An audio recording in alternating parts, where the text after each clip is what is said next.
Looks even better on day 4.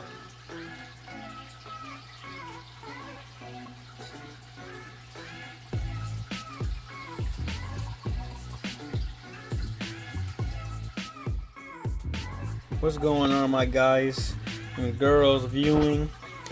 We back at it again with another video. Just did one not too long ago, an update. We're back with another video. Pretty much the response to the questions that I was asked on my Facebook and Instagram about the issues that I have and the issues that other people are going with, the problems that they receive in the hobby. We're looking at my 29 tall fish tank with just a few fish inside of it. So we run into problems all the time in the hobby as fish keepers, and a lot of times we don't catch those problems until we lose fish, or we don't catch them problems until it's a little too late and now we're rushing and panicking to solve the issues, which a lot of times causes us to create more issues. So this is what this video is going to be about. I'm probably going to do 2 or 3 parts for this because there's a lot to cover. I want to start with some of the basics, and a lot of what I'm going to talk about is just things that people were asking me, they wanted some answers for. So we look at this tank here. First thing we probably notice is this right here, and that's pretty normal in a tank. I had a few people ask me about that. You see it in my videos a lot. That's perfectly fine. It's not a problem. Now, it's not pleasing to the eye. You don't kind of want to see that. Like if you back up, here goes a visual of my tank. You kind of see the lid, the back of the wall, and then this here. It's kind of ugly, but it's not a major issue for the tank. It's not going to cause fish to die or anything like that. Your fish will be just fine with it. All it is just dried up water from the filter splashing in your fish, so on and so forth. Every big YouTuber has it. They just wipe it off before they video. Every hobbyist has it. Now, how to solve that little problem is to get yourself one of those magnet sponge cleaners. One goes on the inside, one comes on the outside, and there's a magnet, and you just kind of wipe. You do your daily wipes. I kind of do mine once or twice a week when I do my water changes, and I pretty much use this little gadget right here. You just scrape it all down into the water, and there goes that problem. Not a big one. The next one I was asked was about the lid, the condition of lids, the inside of it, the lighting. See how algae? That's also not a big problem. It's not going to cause any harm to your fish. It's just ugly. Those are simple things, and it comes down to how much time you have with keeping your fish and how many tanks you have, and if you care about it. I wipe mine down probably once or twice a month. I just pull the lid off and all that, and I just clean it. It's simple as getting a rag with some water and just wiping it down. Now, the rag and the water is only going to keep it clean for about a day or two. It's going to pop right back on because it's dried water, and it's just going to always pop up and show. The best thing to do, is to get some a water bottle, fill it up with some vinegar and lemon or some baking soda, spray it on a rag or a sponge. Don't make it real wet, and just wipe it down every couple of days. Make sure none of that drips inside of the fish tank. Same thing with this stuff here. Same the vinegar or the lemon or baking soda. Just make sure the baking soda doesn't get into your water because it can cause your pH to rise or decrease.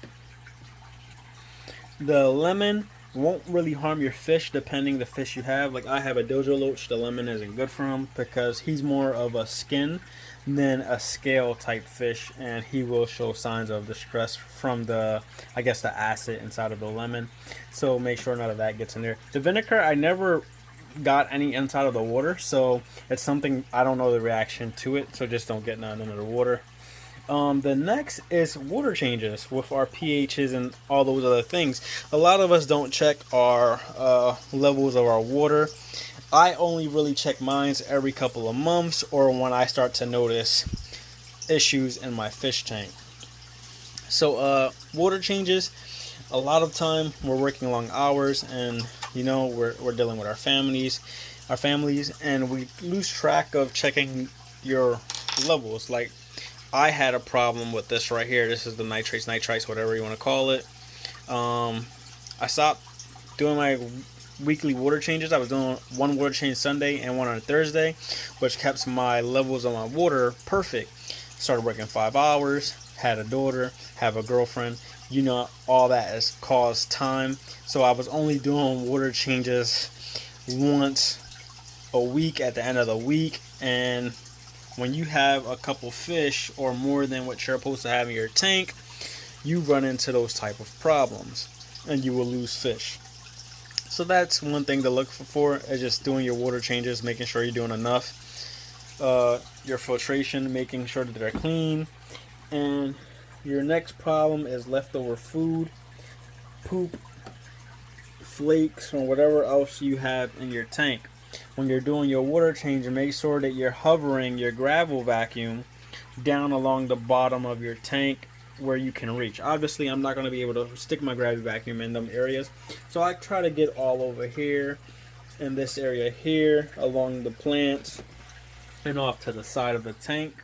To your fish, when you do take that time to look at your tank and look at your fish, look for any signs of redness on your fish. That can be internal bleeding. Look for any fins, the fins like deteriorating or look like chunks been taken out of them, things like that. Their eyes, look for signs of like that's not normal, and that can tell you certain things. Also, redness of your fish, that can show you signs of high ammonia level. Your fish skin is being burnt. Or if you know your fish is an active fish and he's no longer being active, there might be something wrong with him. How I figured out something was wrong with my tank, my Doja Loach, who usually hangs out at the bottom or he's swimming all around crazy, the last 2 days he didn't eat and he was just hanging up at the top with his mouth sticking out of the water. That told me right away something is wrong, but I took too long. I waited 2 days to actually realize what it was. I should have handled it the first day I noticed he didn't eat, because he's always the first one to eat and he's the last one to keep searching for food. He's a scavenger. So always looking for them signs, guys.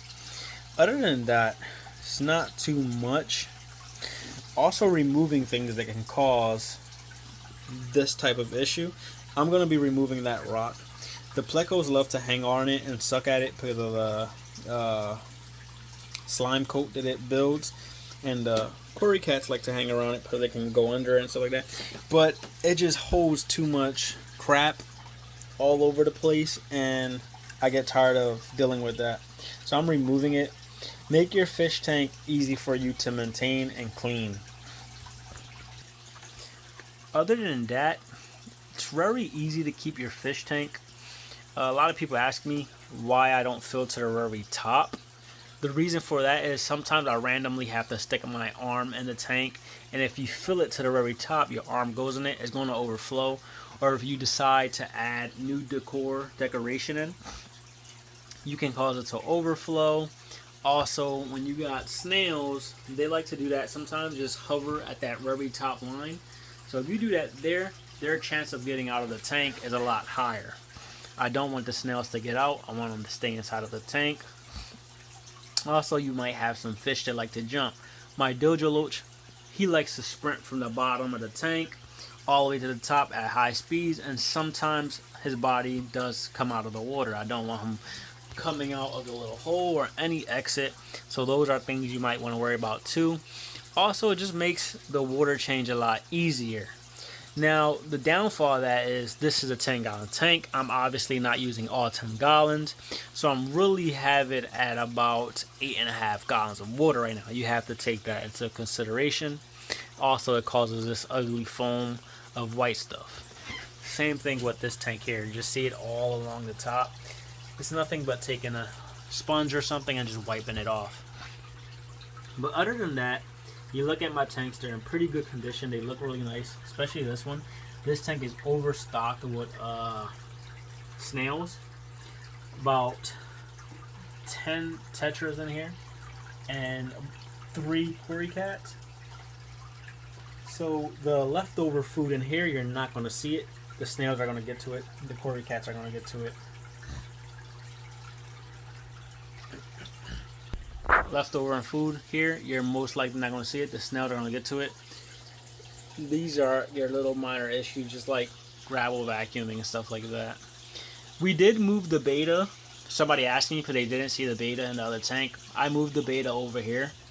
I noticed some nipping in her fins, and I'm guessing it's the gourami and her going back and forth. So I moved her over here.